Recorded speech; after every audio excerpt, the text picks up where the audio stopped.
ইচ্ছা রিজার্ভ করে কম্পিউটার দেখাতে নিয়ে এসেছিলাম যে এই যে কম্পিউটারটা দেখুন, সকল স্টুডেন্ট টিচার সকলকে দেখিয়েছিলাম যে কম্পিউটার এই জিনিস।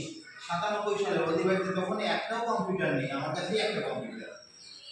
আমি আর প্রসেনজিৎ মৈত্র যে কারণ যে কম্পিউটার এডুকেশন দিল, আমরা দুজন মিলে অধিবাসীতে কম্পিউটারের প্রথম জন্ম দিয়েছিলাম অধিবাসী হাই স্কুলে। এখন সেই সংস্থা আছে বিবিসি কম্পিউটার। এবার সেই কম্পিউটারে ব্ল্যাক অ্যান্ড হোয়াইটে আমরা কম্পিউটারের নলেজটা সকলকে দিয়েছিলাম। যারা যারা কম্পিউটার শিখেছো তারা হয়তো জানতে পারবে যে ডস ডিস্ক অপারেটিং সিস্টেম এর মাধ্যমে কম্পিউটারে আগে কাজ হতো, তখন উইন্ডোজ আবিষ্কার হয়নি।